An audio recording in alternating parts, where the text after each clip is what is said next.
I'm not a paid consultant. This company doesn't pay me.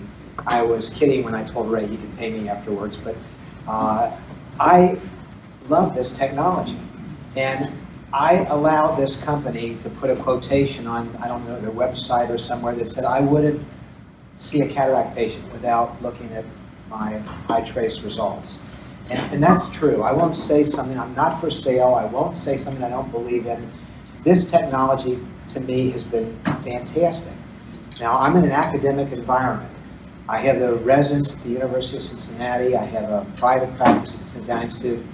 And I can get whatever technology I want.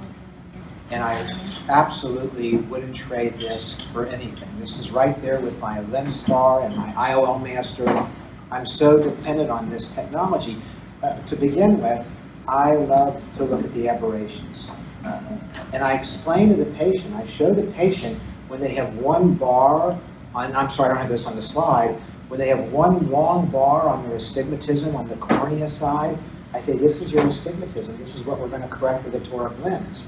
When they have one long bar on the intraocular side in the lens, I say, I know you were referred for a toric lens, but you don't need one.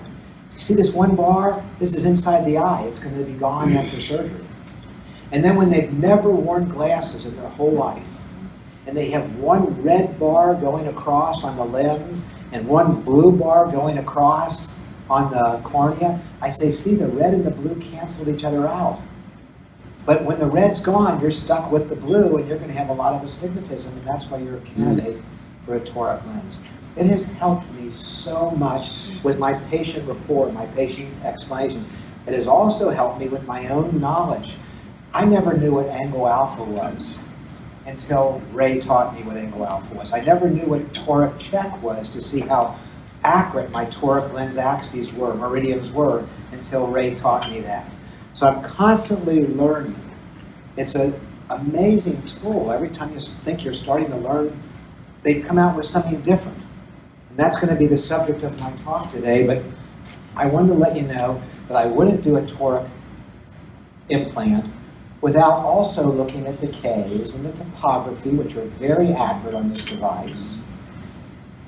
I think that you put them all together, the aberrations, the bar graphs, the Ks, the alpha, angle alpha, the topography. What more do you need? DLI. That's what you need. And I've learned about DLI too. I was very early when they told me about this, and I just paid no attention to it.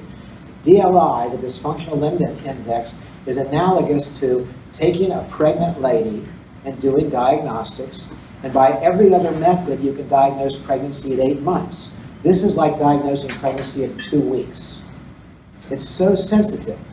And to show you that, I want to just start with 4 minutes of an award-winning, grand prize-winning video from Sam Srivastava from India. If we could put that on with sound, Andrea.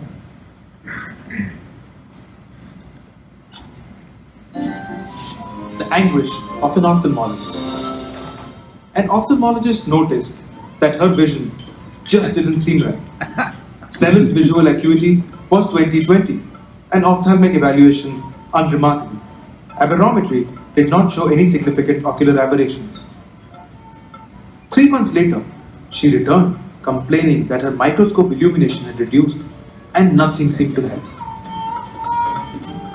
Again, examination was unremarkable, with a clinically clear lens.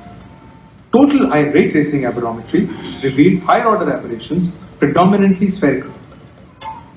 However, there were no aberrations arising from the cornea, as were derived from placido topography.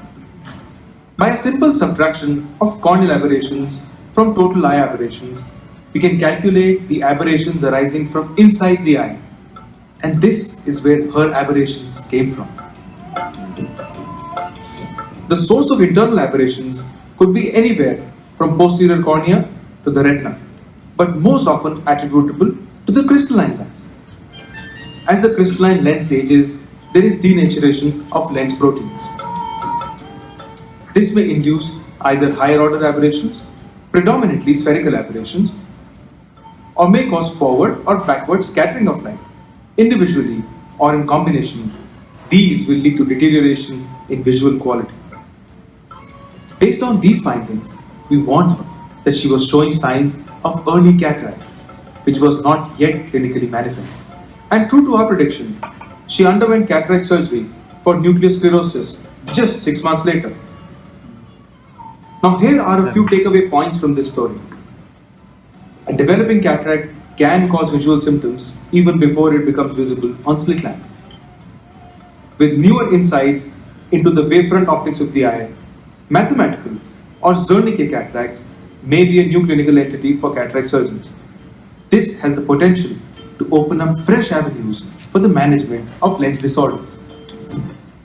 So let me present a case from last month, 60-year-old non-diopter myope who came in so symptomatic, couldn't drive at night. Here's her lens. Look how clear this lens looks. I mean, even if you're the most aggressive surgeon in California, you might not operate on this. That nucleus is completely clear. That lens looks great. And here's the red reflex. And yet this was a young, intelligent attorney, so smart. Look at the DLI.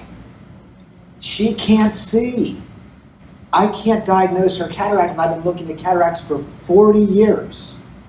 So I take her to surgery only based on the DLI, not looking for more surgical volume, but doing the right thing. It's telling me what she sees. I take out her lens. Here's the eye at the end of surgery. I saw her last week. Here's her eye on the first post-operative day. 20/20 uncorrected. Yes, I got rid of her 9 diopters of myopia, which would make her happy, but I also got rid of her cataract. So I cannot tell you how impressed I am with this DLI.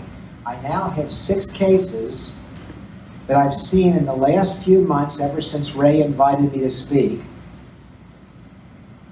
It's fantastic. So if you're not familiar with this DLI, I wanted to bring it to your attention. If you are familiar with it, then why didn't you tell me about it sooner?